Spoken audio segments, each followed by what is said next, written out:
Assalamualaikum warahmatullahi wabarakatuh. Apa kabar semuanya? Semoga semua sehat dan tetap semangat ya. Pada video ini, kita akan mempelajari materi tentang interaksi antar wilayah. Coba kalian perhatikan dua gambar ini. Menunjukkan gambar apa sih? Ya, betul sekali. Gambar ini menunjukkan daerah perdesaan dan perkotaan. Kemudian, apa sih hubungan antara dua gambar tersebut? Hubungan antara dua gambar pedesaan dan perkotaan tersebut adalah memiliki hubungan yang bersifat ketergantungan satu sama lain, di mana masyarakat kota bergantung pada masyarakat desa dalam memenuhi kebutuhannya seperti beras, sayur, dan ikan. Begitu sebaliknya, masyarakat desa juga bergantung pada masyarakat kota dalam menghasilkan barang industri yang dibutuhkan masyarakat desa. Selanjutnya terdapat dua gambar, yaitu pada gambar pertama menunjukkan gambar daratan rendah yang menghasilkan padi dan gambar kedua yaitu gambar pesisir laut yang menghasilkan ikan. Apa sih yang membedakan dua gambar tersebut? Ya, betul sekali. Dari dua gambar tersebut, yang membedakannya yaitu mata pencahariannya, sumber daya alam yang dihasilkan, serta karakteristik wilayahnya. Sehingga dapat kita pahami, setiap wilayah di permukaan bumi ini memiliki ciri khas atau karakteristik yang membedakan antara satu wilayah dengan wilayah lainnya. Artinya, tidak ada satupun wilayah yang mampu untuk memenuhi kebutuhannya sendiri. Oleh karena itu, setiap wilayah membutuhkan wilayah lain untuk memenuhi kebutuhan hidup masyarakatnya. Perbedaan itulah yang menyebabkan adanya interaksi antar wilayah. Apa sih interaksi antar wilayah itu? Interaksi antar wilayah adalah hubungan timbal balik antara penghuni wilayah satu dengan yang lain dalam rangka untuk memenuhi kebutuhan karena perbedaan potensi sumber daya dan kebutuhan yang berbeda. Karena adanya perbedaan sumber daya dan dalam rangka memenuhi kebutuhan tersebut, menjadikan suatu wilayah harus berhubungan timbal balik dengan wilayah lain. Seperti contoh, wilayah pegunungan yang umumnya merupakan penghasil sayur dan wilayah pesisir yang umumnya menghasilkan ikan laut, di mana penduduk daerah pantai membutuhkan sayuran dari daerah pegunungan dan begitu pun sebaliknya. Penduduk dari daerah pegunungan membutuhkan ikan dari penduduk daerah pesisir sehingga terjadilah interaksi antar wilayah pegunungan dan pesisir pantai. Selanjutnya, faktor apa sih yang mempengaruhi interaksi antar wilayah? Yang pertama yaitu perbedaan bentuk muka bumi. Perbedaan bentuk muka bumi ini yang menjadikan suatu wilayah memiliki karakteristiknya masing-masing. Yang selanjutnya yaitu jaringan jalan sarana transportasi, di mana ketika jaringan jalannya baik, maka perpindahan barang dari wilayah satu ke wilayah lain akan lebih cepat dan mudah.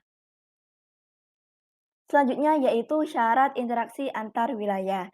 Dibagi menjadi tiga yaitu saling melengkapi, kesempatan antara, dan kemudahan transfer. Yang pertama yaitu saling melengkapi, di mana kondisi saling melengkapi terjadi ketika dua wilayah atau lebih menghasilkan komoditas yang berbeda. Contohnya, wilayah A merupakan wilayah pesisir yang menghasilkan ikan, dan wilayah B adalah wilayah daratan rendah yang menghasilkan padi. Perbedaan ini yang mengakibatkan saling melengkapi antara wilayah A dengan wilayah B, sehingga interaksi antara wilayah A dan B menjadikan kebutuhan di masing-masing wilayah terpenuhi. Yang kedua yaitu kesempatan antara. Kesempatan antara adalah kondisi suatu lokasi yang menawarkan alternatif lebih baik sebagai tempat asal maupun tempat tujuan. Contohnya, wilayah A menghasilkan padi dan wilayah B menghasilkan sayuran.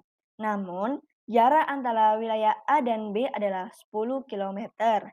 Sedangkan untuk wilayah C yang memiliki potensi sama dengan wilayah B, namun untuk jarak ke wilayah A dan adalah 5 kilometer. Maka terjadilah interaksi yang kuat antara wilayah A dan C karena jarak antara wilayah A dan C yang cenderung lebih dekat dibandingkan jarak antara wilayah A dengan B. Dan interaksi antara wilayah A dan B terjadi interaksi yang lemah. Selanjutnya yaitu kemudahan transfer. Kemudahan transfer diartikan sebagai kemudahan distribusi barang akibat dari sarana dan prasarana yang mendukung.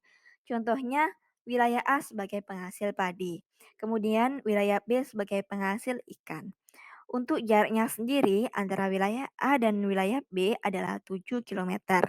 Sedangkan untuk wilayah C yang memiliki potensi sumber daya yang sama dengan wilayah B, untuk jaraknya antara wilayah A dan C adalah 5 kilometer. Namun, antara wilayah A dengan C terkendala sarana dan prasarana, baik itu jalan maupun transportasi.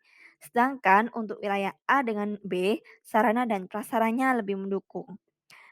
Oleh karena itu, meskipun jarak antara wilayah A dengan B lebih jauh dibandingkan wilayah A dengan C, maka terjadilah interaksi yang kuat antara wilayah A dengan B.